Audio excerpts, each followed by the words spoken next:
Greetings YouTube, time for a belated bargain video. I should have done this bargain video 2 weeks ago, I was just feeling lazy. So we start out with books. Phantasmagoria, an atlas of fabulous creatures, enchanted beings, and magical monsters. I mostly picked that up so I could do a video based on it. Arwen Toulouse, Castles of the Western World, with 240 illustrations, photos, sketches, and floor plans, actual schematics. I love those kind of things. We have 2 volumes of Elephant Man. I picked up the first volume off of Amazon. I think I paid like 14 or 15 bucks for it. And I got volume 00, which is the prequel, plus volume 2 for 5 bucks a piece. And they're in really nice shape. Quite pleased about that. Then we have a comic called Cardboard. This is aimed at kids. It's about a magic cardboard box. Warrior Cults, a history of magical, mystical, and murderous organizations. The New Hampshire Gardener's Companion for my wife. Blood and Iron, which is about how the railroads transformed the world. The Devil in the Shape of a Woman, Witchcraft in Colonial New England. A Speed Racer book, which I will probably just read once and then pass on to my friend, or just skim it and pass it on to a friend of mine. Man Plus by Frederick Pohl, which is one of my favorite science fiction novels ever written. I don't know how well it's aged. I haven't read it in a very long time. But I picked this up as a gift for a friend, and this is the original 1976 first printing. Also, that I like the graphic. And Tales in Design, an engineer's journey into the complex nature of design. And that's from a guy that lives in the state of New Hampshire. There actually are more books, unfortunately. I've been a very bad James. I have too many books. So many books.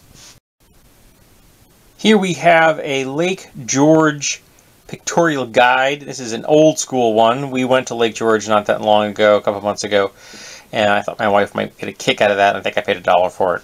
Then we have single malt and Scotch whiskey. My wife has recently got into whiskey and bourbon, and even though she only gets a couple of recommendations out of this, it was worth the 50 cents I paid for it. And then we can donate it. Ghost Map, the story of London's most terrifying epidemic and how it changed science, cities, and the modern world. Then another book on castles. I need to edit my weapons and castles and military shelf, because there's a number of books I just noticed I really don't need, because I really love these books that have schematics and things in them, and I want to keep those. We have a book about coal. My family is from Pennsylvania coal country, and it was a major mover and shaker in the United States at one time. It is a dying industry, and frankly, we no longer need coal. Blood, Bones, and Butter, the inadvertent education of a reluctant chef.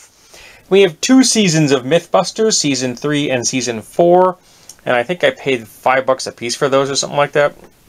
And we have the 50 classic movies. My wife loves classic horror movies, and I paid $5 for that, even though it says 8. I know the dealer. Hollow West was 1. Things to Come, the original, one of the old school black and white movies. If you haven't seen that, you really need to. The Secret of Walter Mitty. My wife enjoyed the remake, so I found this that I thought she might enjoy it. Voyage to the Bottom Sea, that's Season 2, Volume 1.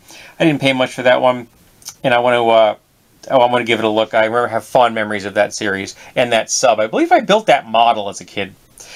Afro Samurai with Samuel L. Jackson, and that's Season 1, Director's Cut. Paper Heart. The Song of the South, which I did not think was available, but here it is. Monster Squad. The commentary was quite decent, and that film makes me smile. The Pirates, which is a claymation from Aardvark Studios, Aardman Studios, and it is quite delightful. And the short that is on this with the movie is just as good as the film. You really need to watch both of them. It was a lot of fun. It's something I can see us watching again in the future. Now on to a few more DVDs. When Harry Met Sally, that has a commentary track. It's the special edition. The Triangle, which was supposed to be a television series, and I've watched the first episode or the premiere, and it's really decent quality, and it's all about the Bermuda Triangle. It's the production values are really high, and the acting was solid. The cast was decent. Don't know why somebody didn't like it, but I watched the first one, and it was pretty good. So I'll watch the other two. I think there's 3 on this disc. Then we have another season of Sealab 2021. X-Men Apocalypse. I have not actually watched the previous one, the one that came after First Class. First Class is the last X-Men movie I've watched, so I need to catch up on that. I own them, I just have to watch them. The Muppets, and that is, I think, the last film we need. I don't think we're missing any more of the Muppet films. Working Girl, a film that makes me smile. The Woman in Gold, which is about a Klimt picture stolen by the Nazis and then absconded with by the Dutch government and the family trying to get it back. Ash vs. Evil Dead Season 1. A 5-movie set of Babylon 5. I kind of had a feeling, a desire to see some Babylon 5, but I didn't want to get back into the series. So, there you go. I get 5 films. Take care of that right away. And then we have Predators, which is an upgrade, because I have it on DVD, but this has a commentary track, and it was the most congratulatory, pleasant commentary track I've ever listened to. The director and producer were just so nice to each other. It was quite refreshing. Nat King Cole and Stranger Things soundtrack. My wife wanted those 2. We have a Shaman Taro, which is also got it on this side. I bought that because I thought the pictures were kind of cool. I'll probably do a video on that and show it off. Then we have a gallbladder. Yep, that's a gallbladder plushie. Why do I have a gallbladder plushie? Because we have a dear friend who had her gallbladder surgically removed. So I've bought her a new one. Then we have a vintage paper skull for Halloween decorations. My wife loves Halloween. We were married on Halloween, and she likes vintage decorations, and I picked it up for, I think, $1 or 50 cents, something like that. Then we have this unusual statue. It's bronze, and it's an abstract of a woman on a simple wooden base. I can't find any markings on it at all, but it's fascinating. One of the things I thought was bizarre is that these openings right here, this oval, here we go, that oval right there, the bottom and the top are actually sharp. And I can't quite fathom why the artist would do that. Is it purely for aesthetics? I'm not sure. But it's a beautiful statue of a woman, and I really liked it. It has a nice feel to it. Sometimes I pick things up just because of the vibe, and I like that vibe. Then we have this little vase, which I liked because of the colors. The big, bold graphics on it were just really well done. And I have no idea who this person is. They are, however, from Canadialand. Then we have these 2 mugs, which are very unusual. Look at the handle. The idea being that you use it to warm your hands with, which my wife will greatly appreciate because she is constantly cold. It'll be August and my wife's hands will be like little blocks of ice. Then we have this, which is it probably had a stem at one time. I picked it up for $2 at Goodwill. It's a solid aluminum apple. That's a nice symmetrical shape. Can anyone think what I want to do with that? Then we have a pin, which I liked. I thought that I would give that to my wife. Or she's already seen it. I'm going to give it to my wife. It just made me smile. I like the heart. Then we have some bells. Now this one, good tone, solid brass, and unusually made in America. You don't see that a lot. And the clapper is kind of interesting. Then we have this little one, which is a Sarna bell. It's got a good tone. And this one is good luck, best wishes. And I think we have bells that say both of those things, but not on the same bell, and I got it for a good price. There's a bell not in this collection, which was a birthday gift from my wife. We've already hung it up. But I bought that and the other one. And I bought the other one. It was very plain looking, but it has a nice tone, and it has a wonderful paper label with it. And go to my Instagram account and find the Instagram movie, go to my Instagram account. There's a picture of it there if you want. Then we have a cowbell. Get it? Get it? It's a cowbell. And then we have this one, which is unusual because the clapper comes in through the side, and it's a single rod, and that little ball actually slides on it, and it's got a nice tone. And I'll be honest, I bought this for me. I really liked this, and I got it for like $3, and it's bronze. So, you know, there you go. Next, we're going to go to some gear. Yeah, gear is probably going to be next. Some things you aren't seeing in this are we picked up some clothes, and the clothes just didn't make it into the video because we started to wear them. My wife got a cool giraffe t-shirt. I got a new pair of shorts because I discovered that an old pair was way too bulky on me. Get rid of those. So yeah, we cycled through some stuff and get rid of some stuff.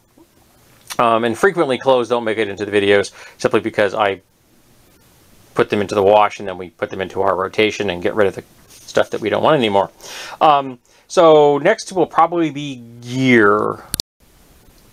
We start out with this big plastic self-massager for back problems and such. My wife has actually been looking to try something like this, and I paid $2 for this at a flea market. So I could figure if she likes it, we may invest in a better quality one. This is an automatic jar opener. You clamp it onto a jar, you hit the little button, and then it turns the lid for you. My mother-in-law has some mobility issues. For $2, we thought we'd give it a try and see if she likes it. Then we have a 2-piece Cobalt multi-tool set. It's a 14-in-1 multi-tool and then a one-handed opening knife. And I had this on sale for like $12 purely as material for a review and a video. I will probably donate this to somebody when I'm finished. I don't need them. We have a little classic like medical flashlight. I actually haven't had a chance to try it. I'm out of AAA batteries. But the person who owned this had quite a bit of medical equipment because their mother had needed some medical care near the end. So I'm going to give that a try once I get a battery into it. Here we have a solid aluminum slingshot with little remnants of this strapping on there. So I need to get some new strapping. But it's, you know, it's a classic design, and I liked the feel to it. And it's got no markings on it, so I don't know what year this is. I don't even know how to date something like this. But if anybody knows anything about like aluminum slingshots or something, tell me. That would be cool, because I know nothing about, like, this is vintage. It's not antique, but it's vintage probably. We have a couple of billy clubs. Now this one is obviously handmade. It's got some I don't know if the camera, you can pick it up. Yeah, you can. Incredibly fine lines in there. You can just barely feel them. And it's got a little bit of where is it? There it is. A little bit of worm damage in there, which is kind of cool. It's got a nice heft to it. So I have no idea what kind of wood it is, but it's got a nice heft to it. I kind of like that, and I paid $2 for that. This one is very dense. It's got a really nice vintage leather strap. It belonged to the seller's father, and my wife does not like it. She gets a bad vibe from it. So this one will be nowhere near my wife when I'm done playing with it. It'll be stored somewhere where she cannot be near it. But these are both very cool, and I happen to have enough fondness for billy clubs. Though this one could conceivably be a fish bat or a tire thumper. I don't know. I'm not positive. But it's really nice. It's handmade. Then we have this red axe, which just made me smile. It's got a great proportion. It's got a nice heft. The head and the handle are solid. It's got crap edge. I can fix that. But I thought, you know, it's about the right size for a thrower. Can I throw this thing? So I need to get myself a target that'll handle something this heavy, and then give it a shot. Here we have a machete. Now this machete came out of a single collection, and this guy had thousands, maybe tens of thousands of pieces of military gear and military memorabilia, like models and pictures and maps and stuff. And I paid a little bit more for this than I normally pay for items when I'm out hunting, but it was $30. But it's got a really nice weight to it. It's very solid. It's a nice thick heavy blade, full tang. The handle's in nice shape.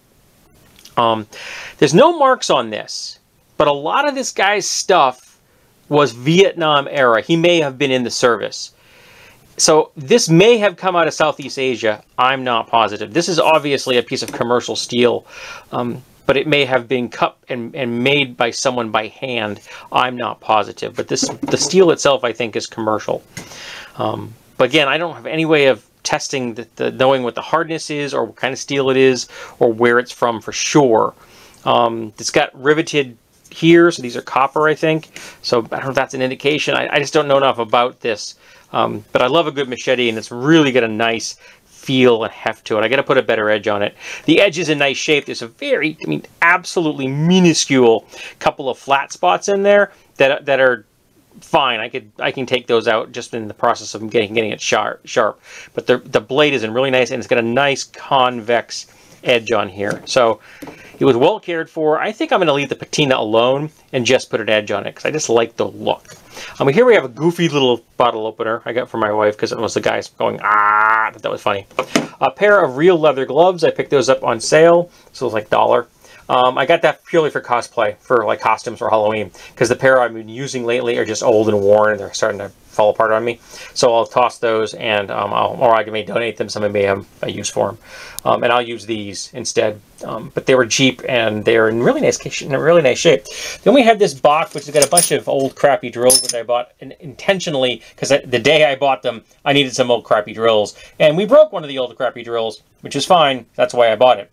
This has also got a paint stripper, so you put this on the drill and it spins and it strips paint off of things, finishes off of things. It's very dangerous, but it made me smile, and I think I paid $3 for it. I've seen these be used. I've never used one, but the instructions are there, so you know it'll be perfectly fine.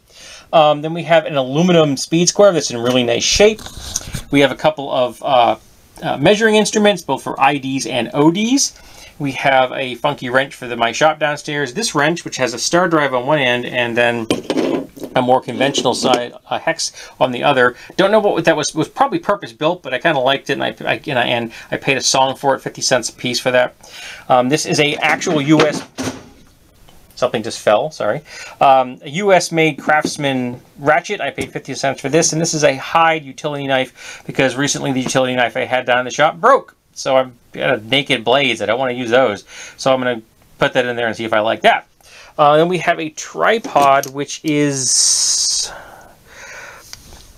Acura with 2 C's. Apparently it's vintage. I just like the size, because in the closed position, I kind of like the size it is. I thought I'd give that a try. And I like the shiny chrome. I'm a sucker for metal, what can I say? Then lastly here on this table, we have a Schrade hone. I didn't even know Schrade made hones. A Schrade old-timer hones steel. I've never seen this before. I never even heard of it. And I picked it up at an estate sale for a nice price. It's a nice shape. I have never tried using a hone like this. I've used the classic knife sharpeners, you know, that are kind of cylinder shaped, but never anything like this. So I may have to make sure I learn how to use it correctly so I don't hurt myself or the tool. And then lastly, I'm hoping I'm not covering a mic on there. Sorry, I'm switching hands. Because the object that just fell in the background was the one I was going to grab, and now I can't because it fell onto the ground. This is a cold steel African walking stick.